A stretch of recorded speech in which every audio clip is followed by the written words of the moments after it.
The Chargers claim forking $50 million a year to one man? Oh no, that's not painful. That's not painful at all. Lincoln Riley says a critical position in the USC defense is getting stronger, and the Hall of Fame opens its doors to yet another Lakers legend. Hi, I'm James. This is your daily dose of sports and snark for the greatest sports city in the world, Los Angeles. This is the faithful Angelenos morning report. So it is April 2nd, 2023. It is Sunday. I had a great weekend with my wife. She's my blessing from God. Take a moment. Thank God for the blessings that you have in your life. And we also added a new subscriber. Thank you for joining the Angelino familia. I appreciate all of you for getting in. If you like the content we put out, click the like button. Click the subscribe button. There's a notification bell. Hit that. It'll let you know we drop new content.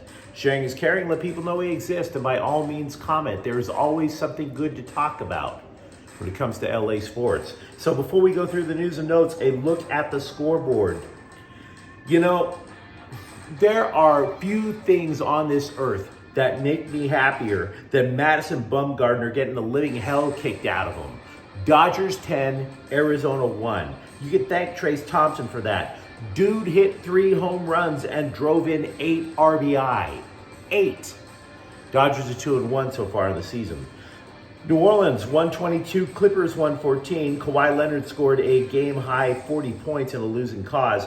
Kevin Fiala scored a goal, added an assist. The LA Kings, they take out Seattle 3-1. Seattle, however, defeated the Galaxy 2-1. Now, Jalen Neal scored his first MLS goal, but the LA Galaxy are winless in 5 matches. There are only 5 matches so far of the year. There's a rapid recap of that match on the Galaxy playlist. The Galaxy are tied for last place in MLS with just 3 points. Wooden spoon possibilities once again under Chris Klein. LAFC 0, Colorado 0. You know, it's one of the anomalies of MLS. The Rapids stink. But for whatever reason, they play LAFC very strong at their home. Go figure. Meanwhile, today, Arizona is finalizing that 4-game series at Chavez Ravine at 1 o'clock. Noah Syndergaard takes the mound for the Dodgers. It's his debut for the Dodgers. He was 10-10 last year. Zach Davies was 2-5 last year for Arizona. The Lakers are at Houston at 4 o'clock. Anthony Davis turned an ankle on Friday, but he is listed as probable, which means he's playing, frankly. The Kings will go right back up to Canada. They play Vancouver at 5 to finish off a 4-game roadie. Now, Chargers general manager Tom Telesco and head coach Brandon Staley both insist that Justin Herbert will be the Chargers quarterback for a long time, which is good news. The guy obviously can play, but it's going to cost. There is only one quarterback in the NFL right now making $50 million a year, and that's Aaron Rodgers over in Green Bay. There is a draft class from a few years ago that Herbert was a part of. That draft class included Joe Burrow, Jalen Hurts, Tua Tagovailoa. The first 2 have reached the Super Bowl. They're all going to make probably $50 million. Herbert, the going belief is that he will top $50 million. That's what it's going to cost. Telesco so acknowledges, yeah, that's going to be pricey, considering the NFL salary cap is what, 220 usually? But, quote, it's a good problem to have. That is a good problem to have, as opposed to Austin Eckler, who is last seen making attention whore clips on social media. Not as much of a good problem to have. The belief is, the belief obviously is that when you have 1/4 of your salary cap going to one guy, that is going to create other issues. It's basically going to bust the salary cap. Having said that, quote, now the flip side is we'll build the team a little bit differently. We'll transition through that the next couple of years. Telesco told that to Sirius XM Radio. But I'm not losing sleep over it. Yeah, I know the numbers are going to be big. He's earned it. But we think we can win a Super Bowl with him. So that's a good problem to have. We'll get it done at some point. and then we'll go from there, unquote. Lincoln Riley believes the Trojans' secondary has made a leap during spring practice. In particular, he likes the progress of Nickelback's Jalen Smith and Latrell McCutcheon. And I wish that band in Canada chose a different name than Nickelback, because every time I'm talking defense and football, I'm thinking of really craptacular music, but that's another story for another time. Quote, the nickel spot last year was inconsistent. We had some good moments, but we weren't productive enough at that spot, Riley said. Continuing the quote, and obviously that is a super key position in our defense. It gets a lot of action. These guys got to do a lot. They've got to blitz. They've got to be in run fits. They've got to cover. They're right in the middle of the action, unquote. And it kind of makes sense because USC plays a 3-3-5, which means they always have a nickel package in the defensive backfield. It would stand to reason that when you have that much attention paid to the defensive backfield, you would need somebody who could line up anywhere on the field to assist in pass rush, run defense, etc. Pau Gasol was elected to the Pro Basketball Hall of Fame yesterday. He is part of a class that has a very distinct international flavor in the sense that Tony Parker of the San Antonio Spurs and Dirk Nowitzki of Dallas were also selected. Gasol began his career in Memphis, but he really made his mark, obviously, with the purple and gold alongside Kobe Bryant, who used to like to call him, quote, the Spaniard, unquote. They won 2 titles together. Pau Gasol, the latest Laker to go to the Hall of Fame. Speaking of centers who played alongside Bryant, Shaquille O'Neal said that he did not leave the Lakers due to his issues with Kobe. There were issues. Shaq didn't deny that. Quote, the reason I got traded, it wasn't about me and Kobe beef. It was because they wanted me to take less money. I'm not doing that. I got money. I had money.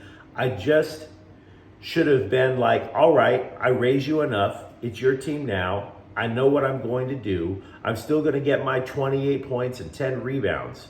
But I was like, nah, I want 150 million. My question to you is, how much of that do you believe? On the one hand, I can tell you that, yeah, we know that there was beef between Kobe and Shaq. On the other hand, we do know that Shaq, do you really think that they were asking Shaq to take a pay cut? That's my question. I can tell you that in Shaquille's last preseason with Los Angeles, when he was on the team and the next year he gets traded, he makes a play in the low post in a game in San Diego, and while he's running back on defense, he's looking straight at then team owner Jerry Buss and yelled, "Pay me." The belief is that Lakers ownership thought Shaq's body was about to break down, or starting to. And frankly, he didn't make too much of an impact in Miami. That was Dwayne Wade's team. So, and from then on, he was bouncing around, basically backing people up. All's well that ends well, but do you think they were actually going to force Shaq to take a pay cut? I'd like to take a moment and let you know that all April Fool's jokes are exceedingly weak. We are not 5-year-olds anymore. We're not trying to do major look, unless, of course, it's social media.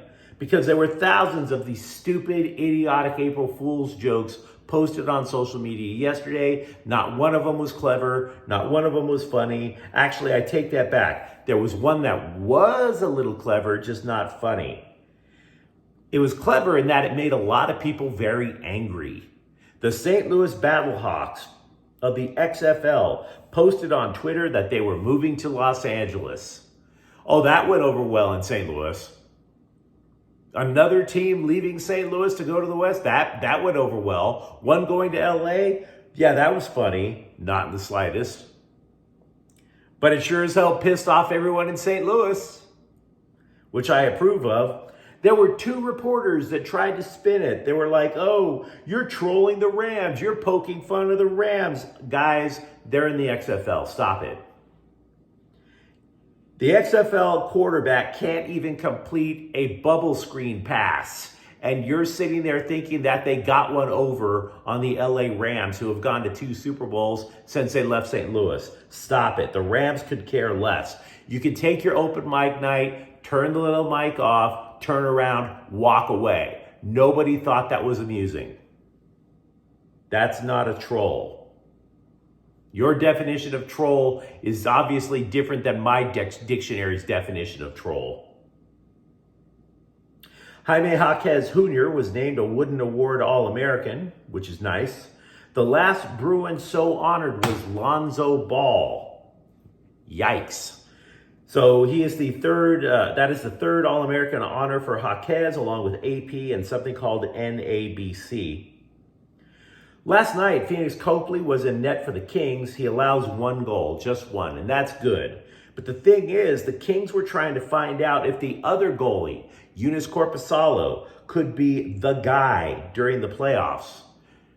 Last week, they started Korpisalo on consecutive games to see if he could handle the responsibility of the gig. LA lost both games.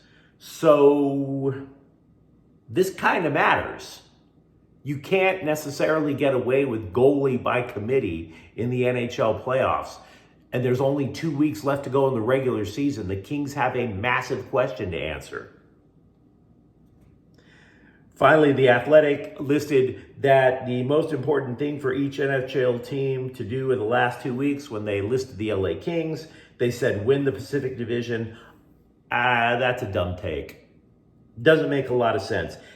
For the 2 Stanley Cups that the Kings have won, they have only won the division once in their entire existence. Which would you rather have? Saying you won the division, or you're hoisting up cup number 3? You let me know what you think in the comments thread. Now, having said that, let me know what you think about cutting a check for Justin Herbert for $50 million plus a year, if that means that it's going to possibly put a bomb for the rest of the roster. Let me know what you think about Pau Gasol. Let me know what you think if you believe Lincoln Riley's talk about the USC defense. And if you enjoyed this clip, don't forget to subscribe to Faithful Angelenos. We're talking LA sports each and every day here. Thank you for watching. I'm James. We'll be back tomorrow morning. Faithful Angelenos is a Kian Corte El Queso production. Take care.